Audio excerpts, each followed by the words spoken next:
அனைவருக்கும் வணக்கம். நான் விஜயா மனோகரன். இன்றைக்கு நாம் பார்க்க போகிறது மசால் வடை.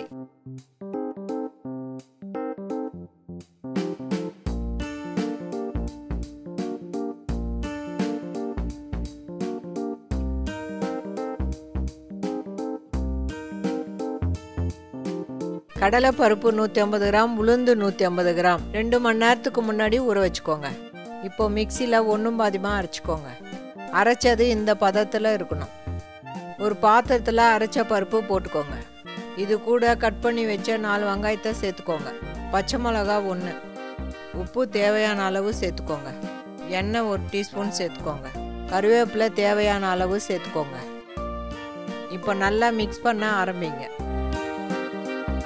மாவெல்லாம் அரைச்சி ரெடியாக வச்சுட்டிங்கன்னா நீங்கள் 10 நிமிஷத்தில் இது பண்ணி முடிச்சிடலாம்.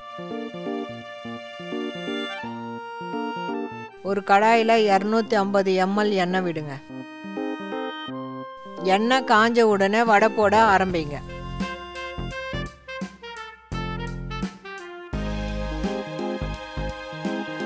உங்களுக்கு பிடிச்ச சைஸில் வடை போட்டுக்கோங்க. நான் இன்னைக்கு மீடியம் சைஸில் வடை போட்டிருக்கேன்.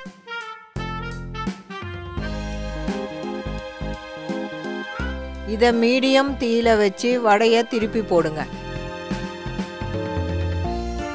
இந்த வடை நான் அரைச்ச பதத்திலே நீங்கள் அரைச்சிக்கோங்க. ரொம்ப நைஸாக அரைக்கக்கூடாது. நைஸாக அரைச்சிங்கன்னா வடை டைட் ஆகிடும், சாப்பிட நல்லா இருக்காது. இப்போ வடை வெந்துடுச்சு. ஒன்று ஒன்றா எடுக்க ஆரம்பிங்க.